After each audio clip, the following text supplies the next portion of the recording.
Hear God's word for us as we find it in our New Testament lesson from the Gospel according to Luke, 17th chapter, beginning with the 11th verse.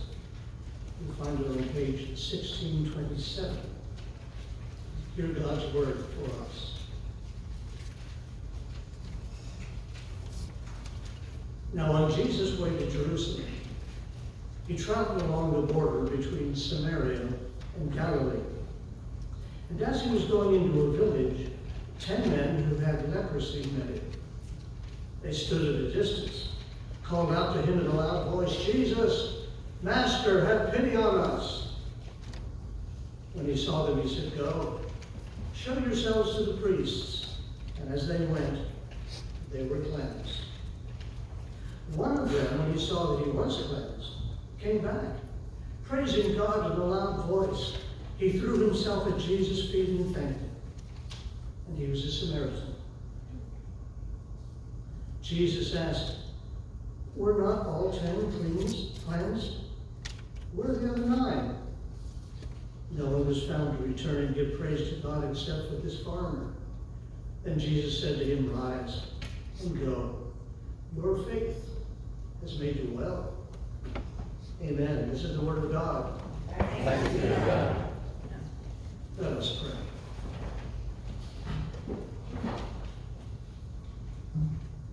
O Lord God, may my words be in keeping with your holy word, and may our hearts and minds be open to the working of your Holy Spirit.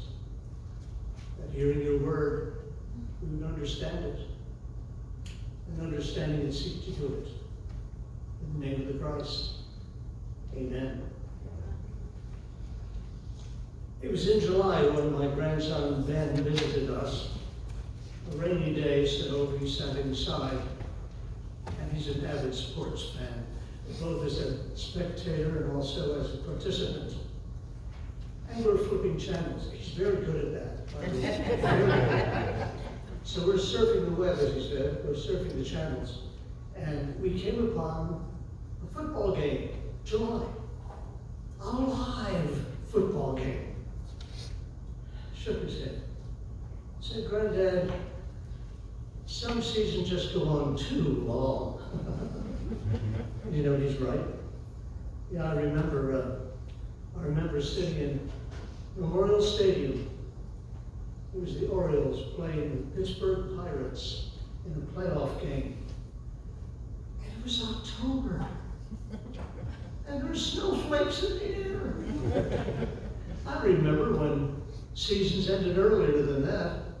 I remember when baseball season ended in August or early September. Not any longer. He was right. Not just for sports things. Some seasons just go on far too long. Let's share that with you today. Because Don and I, a couple of weeks ago, were at a Walgreens. This is not a commercial. And we walked in and I said, "Donna, Halloween decorations and candy. It's July."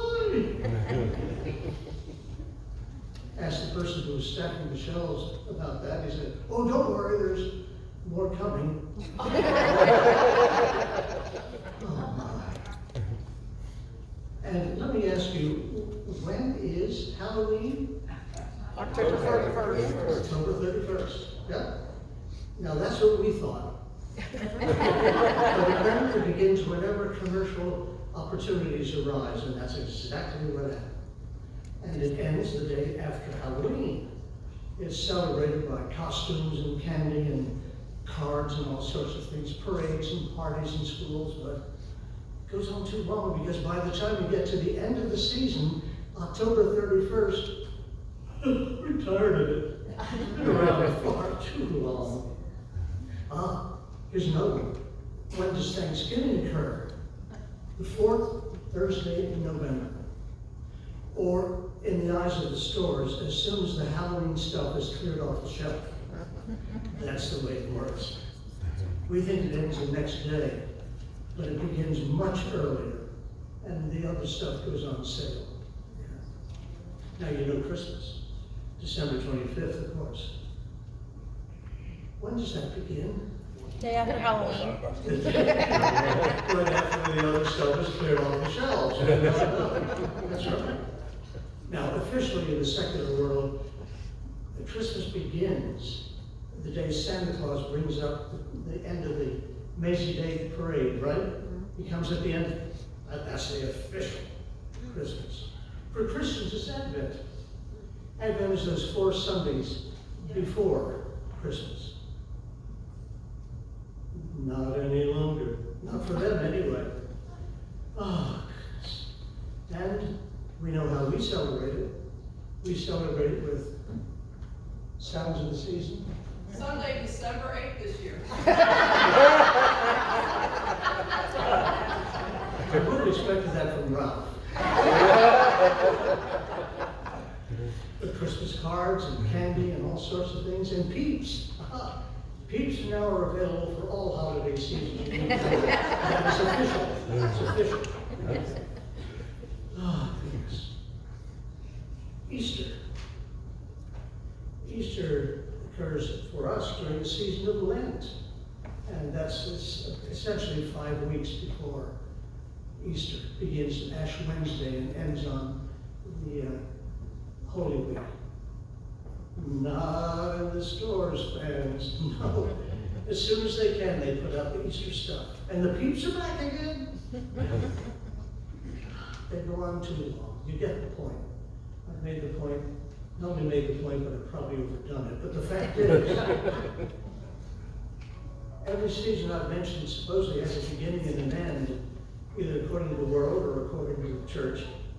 The fact is that I want to tell you today about a season that begins and never ends. It's called the season of salvation. When does it begin? Different date for all of us, a different date. It begins the very first day we say yes to Jesus Christ as our Lord and Savior. Now in Luke, our New Testament lesson, I believe it began for that leper, the day he was healed, and went back to Jesus, recognizing him on his way to Jerusalem as the Messiah, the one from whom salvation is gained. I believe his season of salvation began that day. And yours and mine began the very first day we said, Jesus is my Lord and Savior. How do we celebrate it? Oh, it goes on and on. On and on, because the fact is that you can see the signs all around you. Here we go. When you hear the Christmas songs and carols and hymns sung, that's how we celebrate it. When we read from the scripture that amazing story, heard so many times but always fresh with wonder at the birth of Christ. Of going to the grocery store, being brave enough to say Merry Christmas, and the person says Happy Holidays. Yeah, it begins that way. We can see it again and again. You can see the season of salvation occurs all day, every day. Passing the peace is what people who are part of the season of celebration do. Yeah. And also when we have mission trips, when the offering plate is passed, we're celebrating the season of salvation, the gift of Christ for us. On those occasions when we say the Apostles' Creed, that's another expression of the ways we celebrate the seasons of salvation. Or when the bread and wine is shared among us. We are the people of salvation. Most of all, it's a season of salvation expressed by how we behave day in and day out, showing that we're disciples of Jesus Christ. And so it's shown in the kitchen, Meals on Wheels, in our thrift shop, on Vacation Bible School, BIBLA, that was the leftover from the Bible school, but it's a persistent theme. It happens when we have our Bible studies. It happens in our Sunday schools. It happens in our church services constantly and well beyond it into the community. This is the season of salvation of which we're members. It has a beginning. It has no end. It goes on and on in wonderful celebration. It goes throughout our lifetime and into the kingdom of heaven. It's amazing. It's ours. It's ours for the gift of Jesus Christ. His death for us, and it does never end. So that means that you and I, as I've mentioned before, have a dual citizenship. We have one foot in this world where we're American citizens, citizens of a nation. And the other foot is in the kingdom of heaven already. Because salvation is ours. And our eternal lives begin that same day we say yes to Jesus Christ. It's an amazing thing to consider. It's God's great gift to us. And it's all summed up in this way. That wonderful verse that says, whether we live or whether we die, we belong to the Lord once we say we are His. And so that's it. The season that never ends. The season of salvation. The fact is that the world has a different way of celebrating these significant moments. We know who our Lord is, and we follow Him. It continues, spanning both lifetimes. And it's through faith in God and the Spirit's leading us to say yes to Christ that begins it all. That wonderful gift. It just doesn't end. Amen. Oh Lord, we thank you. Thank you for that season unlike any other. The one that shapes our lives. The one that gives us hope and strength and peace. That season of salvation. The gift of you in Jesus Christ. Amen. Our hymn is a very favorite one, 260, the old rugged cross.